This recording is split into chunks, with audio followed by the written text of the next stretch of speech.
Bah, tiens, te revoilà toi. Salut mon petit Le Spi. Salut, ça fait un petit moment qu'on s'était pas vu. Ça va? Bah écoute, Bon, ça va très bien. donc aujourd'hui tu m'as convié pour qu'on discute de quoi? Pour qu'on discute de plein de choses magnifiques autour de la moto, qui nous donnent envie de continuer de la moto à tout jamais. À tout jamais carrément. À tout jamais, ouais. Bah, j'ai envie de parler du contrôle technique moto. Contrôle Ça te dit technique quelque moto. chose ce truc-là? Oui, ou pas oui. Donc aujourd'hui vous aurez compris, un épisode de Parole Deux. Motard. Je me rappelais plus du nom en fait, hein. Ça faisait tellement longtemps qu'on l'avait pas fait. J'ai dit quoi tout à l'heure d'ailleurs? Je sais Débat plus. de motard. Débat de motard. Enfin voilà, Ouais. donc Parole de motard. de motard. Aujourd'hui sur le contrôle technique moto. C'est ça, exactement.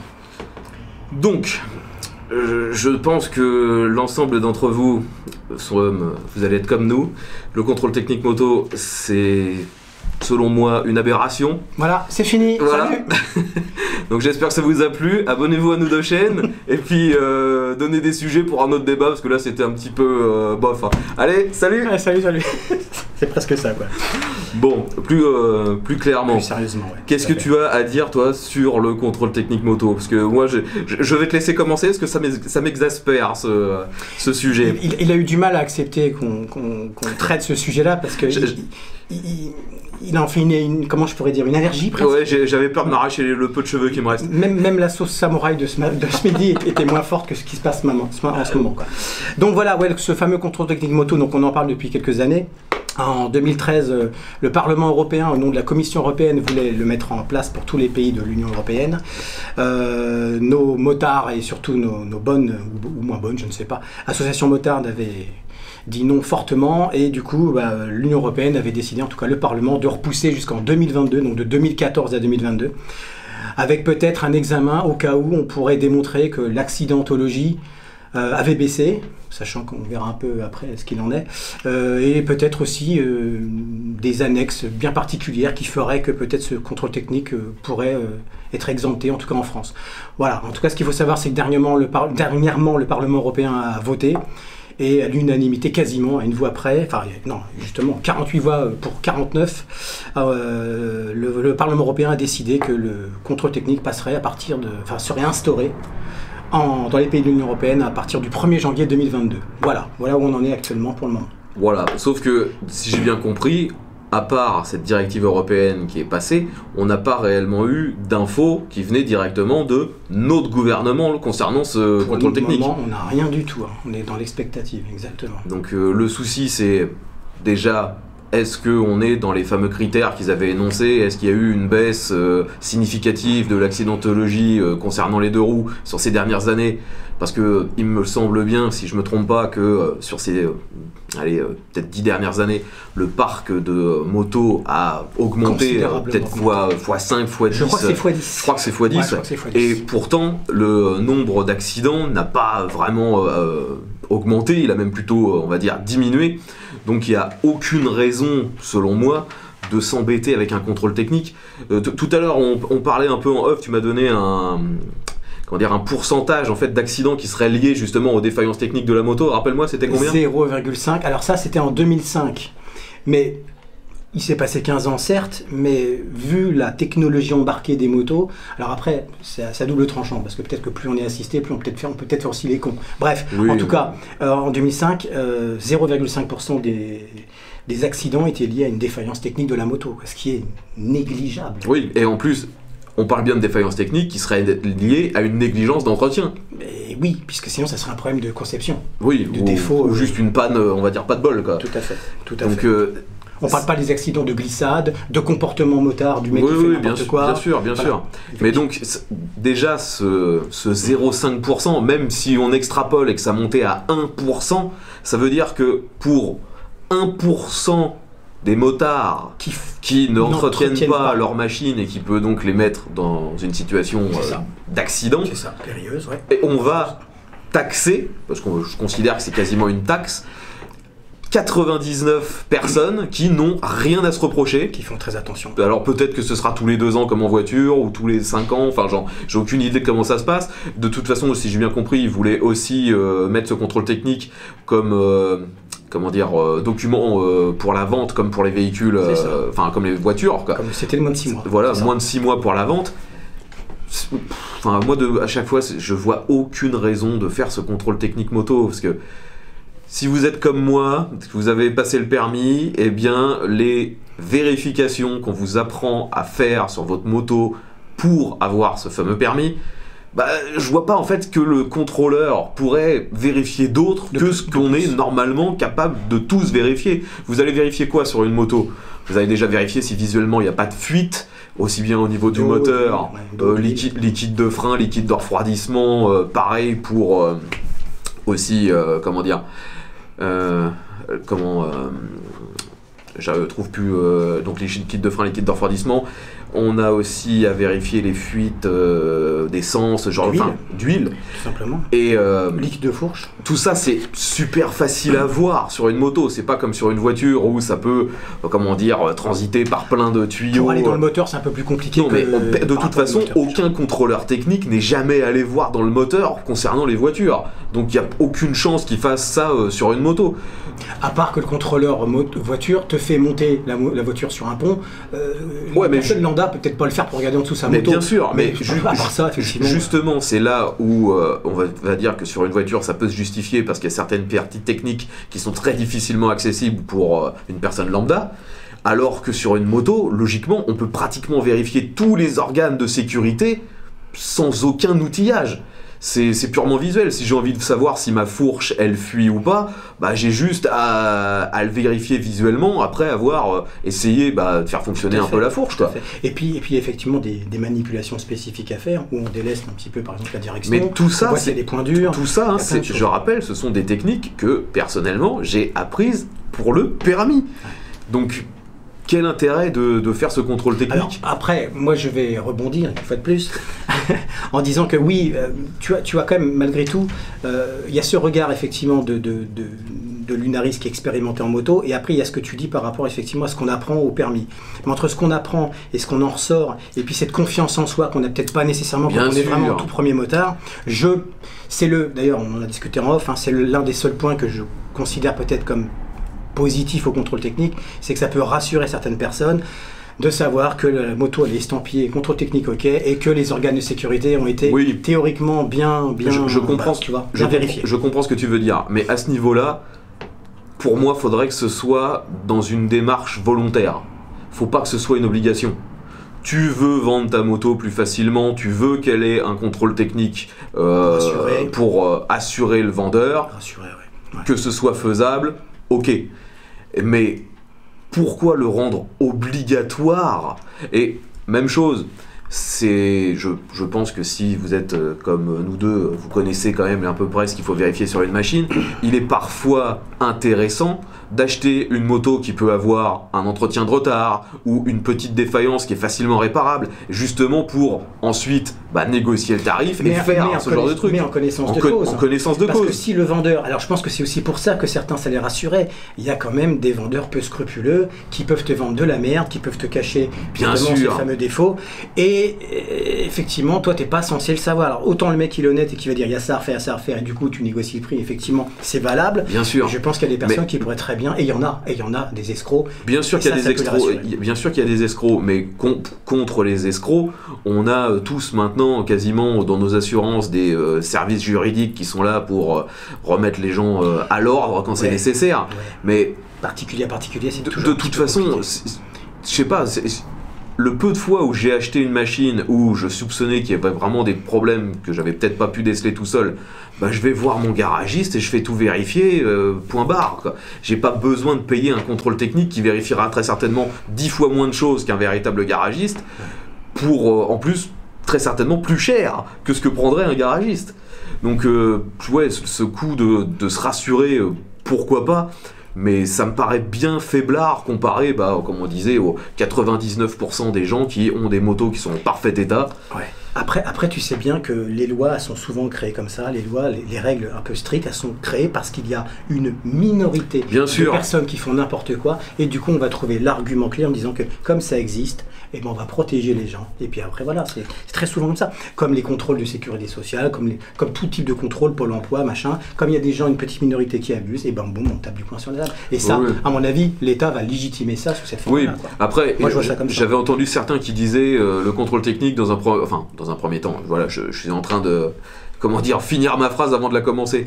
Mais il voulait pas qu'il y ait forcément une récurrence, c'est-à-dire tous les ans, tous les 2 ans, mais juste une nécessité de le faire pour une vente. Sauf que on sait très bien que dans la plupart des cas, lorsque ça a été instauré un contrôle technique, que ce soit voiture ou pour le reste, ça a été mis comme ça dans un premier temps, uniquement pour la vente, puis après ils ont juste à changer la loi, puis dire maintenant c'est tous les 2 ans, puis tous les ans, puis tous les 6 mois s'ils ont envie. C'est ça. Enfin, pour moi, il faut refuser par principe déjà, parce que comme on disait, ça n'impacte quasiment personne en fait. Et puis le fait de le prendre uniquement pour ce que tu disais, rassurer les gens, ça serait leur donner trop de pouvoir pour faire encore pire après, quoi. Tout à fait. Après je voulais revenir sur un truc qu'on a presque un petit peu abordé tout à l'heure, sur cette notion d'entretien. Alors après, voilà, je vais généraliser. Évidemment, il y a toujours des gens qui font n'importe quoi, mais il en va quand même de notre vie, parce qu'à moto, on sait très bien que quand on chute, ou quand il y a un pet, on n'est pas protégé, comme on n'a pas de carrosserie, quoi. J'ose espérer, on est motards, que toi comme moi, on fait très très très souvent attention à l'entretien, à l'état de notre moto. Rien que la pression des pneus, je vérifie, mais 10 fois plus souvent la pression des pneus de ma moto que de ma voiture. Rien que ça, tout bêtement, parce que je sais que j'ai que 2 roues. Rien que ça, le graissage de ma chaîne, quand il est tombé une grosse flotte, et ben je sais que ça a tendance un peu à se barrer. Quand je la nettoie, tout de suite après, qu'est-ce que je fais? Par réflexe, je le fais, je la regraisse. Je pense qu'il y a plein de petits détails. Les plaquettes de frein, je ne sais pas combien de temps je les vérifie, mais très souvent, je me fous à 4 pattes et je regarde mes plaquettes de frein. La bagnole, limite, je vais presque attendre d'entendre le bruit de ferraille sur le disque pour le faire, ou mon contrôle technique qui va me le dire. En moto, on a ce réflexe, parce que sinon on va de notre vie. Et puis aussi, tout simplement de l'état de notre moto, parce que est-ce que j'ai plus tendance à bichonner tout bêtement ma moto plutôt que ma voiture, je sais pas. Et puis, après, je pense aussi qu'en voiture, on commence à avoir trop presque d'assistance qui nous prévient. Voilà, ça nous prévient, attention, ça manque d'huile, attention, il faut remettre du lave-glace. Cela dit, les motos, ça commence on va y arriver à force aussi. Sur certains modèles très haut de gamme, mais c'est loin d'être une généralité. Tout à fait. Donc en voiture, on peut être un peu laxiste et attendre que le véhicule nous dise tout simplement d'intervenir, même pour la pression des pneus. Tout à fait. Alors qu'en moto, c'est quand même nettement plus rare, même si, comme tu l'as dit, ça commence à se généraliser.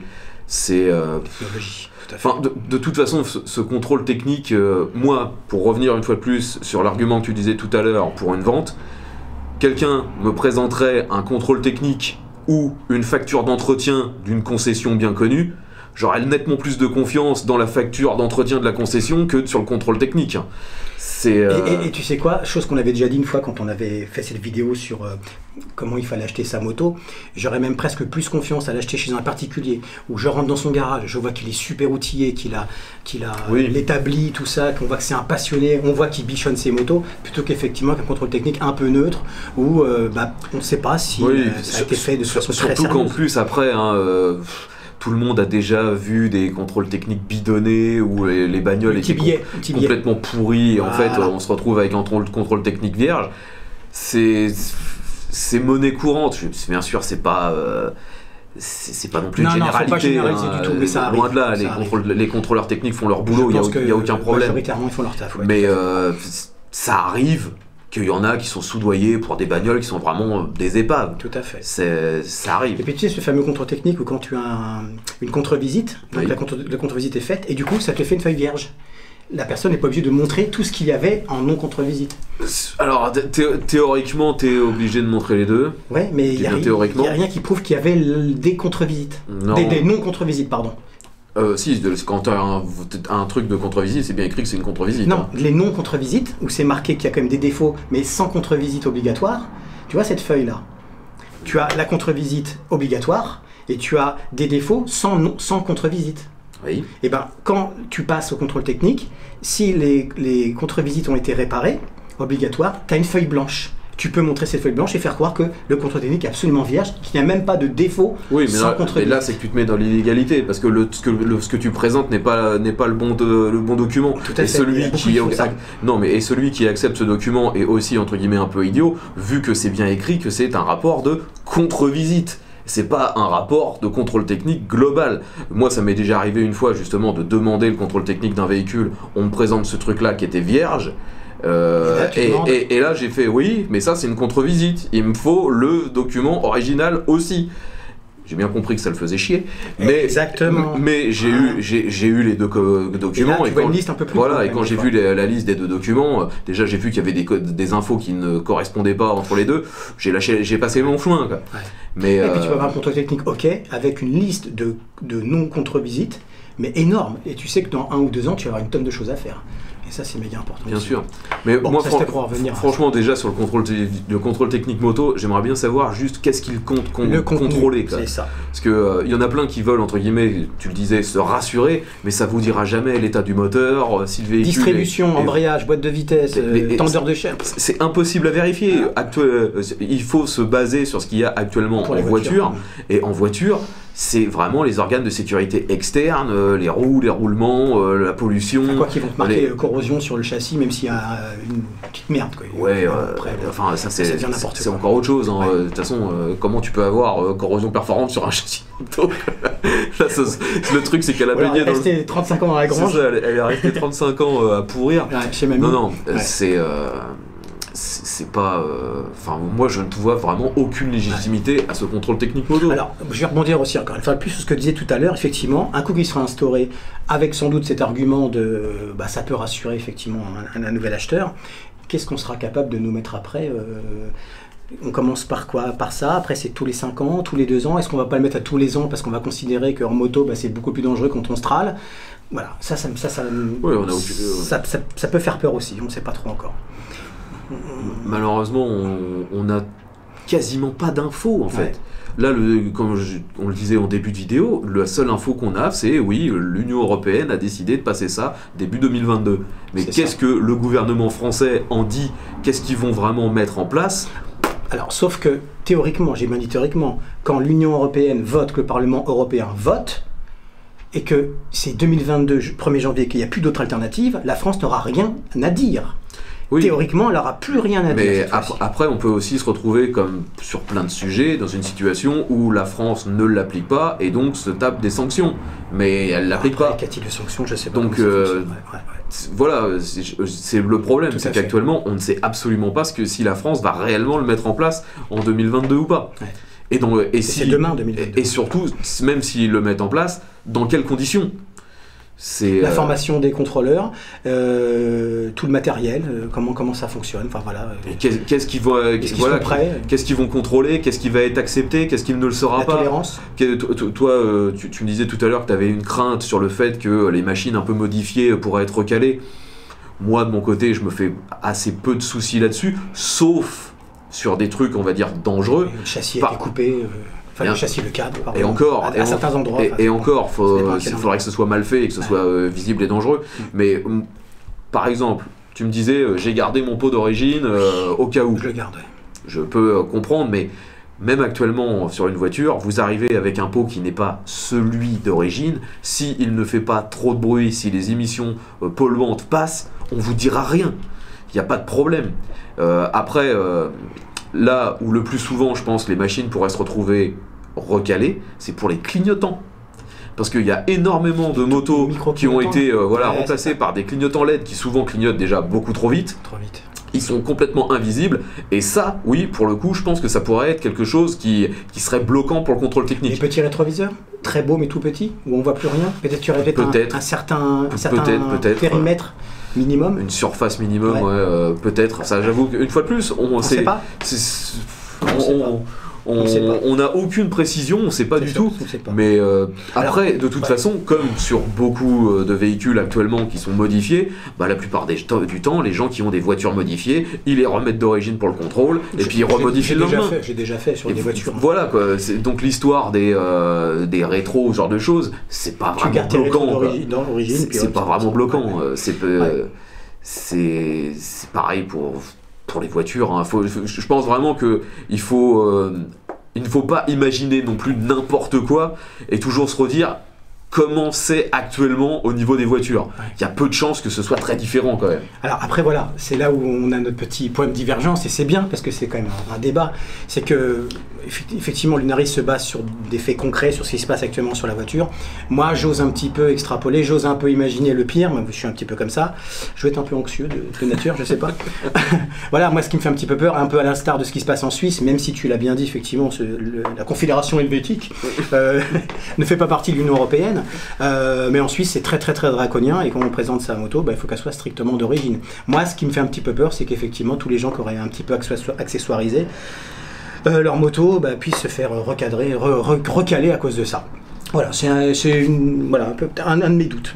Comme on n'a pas de contenu, j'en arrive un peu à penser à ce genre de dérive, quoi, tout simplement. De toute façon on peut tout imaginer vu qu'on n'a aucun document. C'est ça.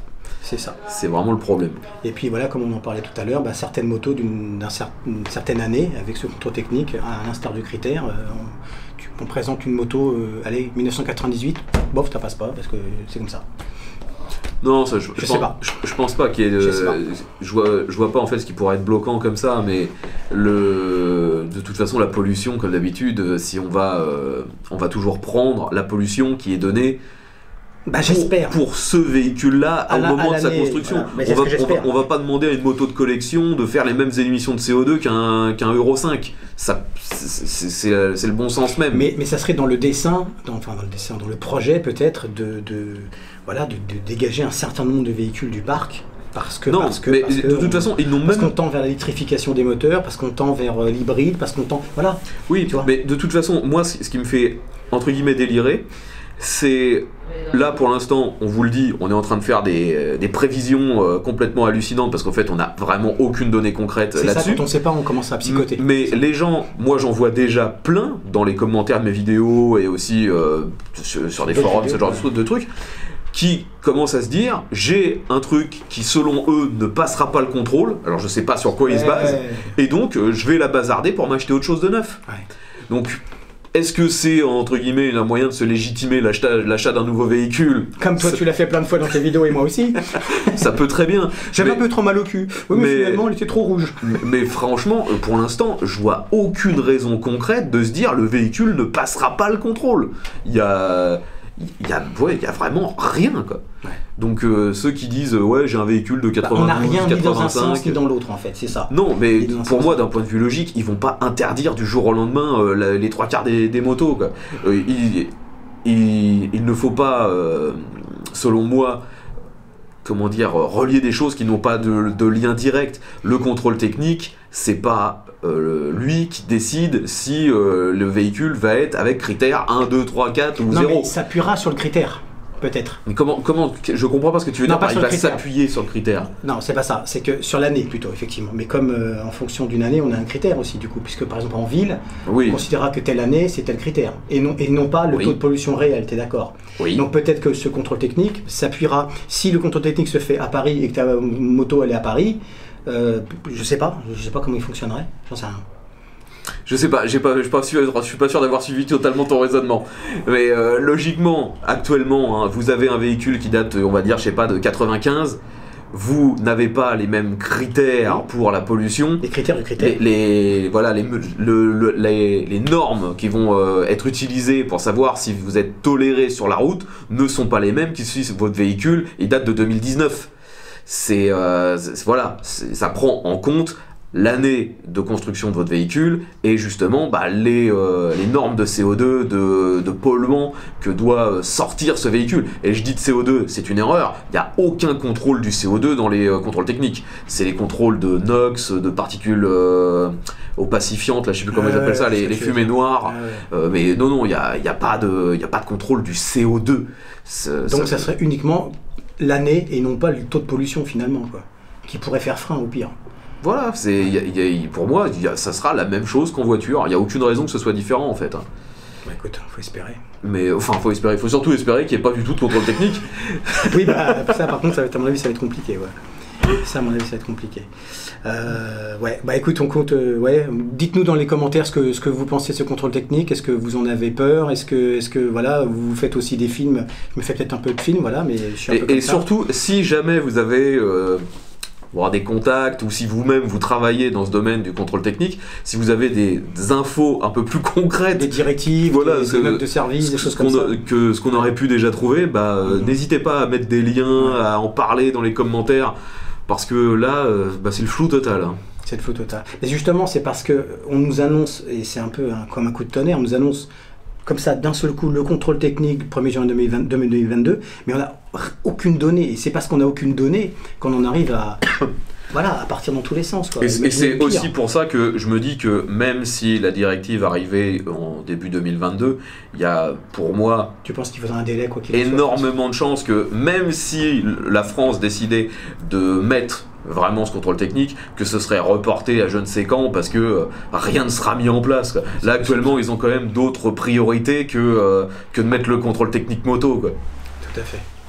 Tout à fait. Bon bah écoute, moi je pense qu'on a dit ce qu'on avait à dire par rapport à ce...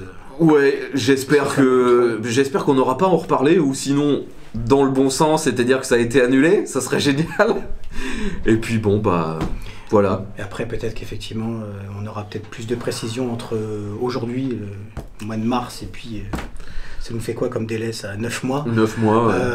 Peut-être qu'on aura effectivement des annonces un peu plus importantes, et puis peut-être qu'effectivement le mouvement motard va aussi se bouger. Et puis, oui, parce que j'ai entendu parler qu'il y avait des appels à la manifestation, je sais plus quand exactement, mais déjà, ouais. Cherchez sur internet, vous allez trouver, allez sur le site de la FFVE et des autres associations du genre, tout ça, ouais. de la FFVE, de la FFMC. J'avais compris. FFVE, c'est toi par rapport à ton cas. Voilà, la FFVE, ça n'a rien à voir. Mais quoique, au final, la FFVE, peut-être qu'ils ont aussi leur mot à dire, c'est parce qu'eux, ils représentent les véhicules de collection. Donc, les motos de collection aussi. Ça les concerne plus ou moins aussi. Hein. Enfin voilà, comme je disais, n'hésitez pas, donnez votre avis dans les commentaires. Et puis on se retrouve bientôt pour une nouvelle vidéo, un nouveau truc qui sert à rien, qui durera plus d'une demi-heure. Vous en faites ce que vous voulez. Donc du coup, n'hésitez pas à liker la vidéo, allez sur la chaîne de Lunaris2142, ontestetout.com. Et puis tu peux parler de la mienne. Puis n'allez pas sur la chaîne de Nospi, c'est nul. Le Spi 989, c'est de la merde. Non, si vous n'êtes pas abonné, abonnez-vous aux deux chaînes, et puis... Oui. Et puis on se revoit bientôt. Et puis on essaiera peut-être de refaire une vidéo sur un parole de motard sur ma chaîne, puis une fois sur la tienne. Alors comme on sait, ça faisait un bon bout de temps qu'on s'était pas revu. On verra. On verra comment ça se passe. Ça marche. Bon allez, V à tous. Salut. À bientôt.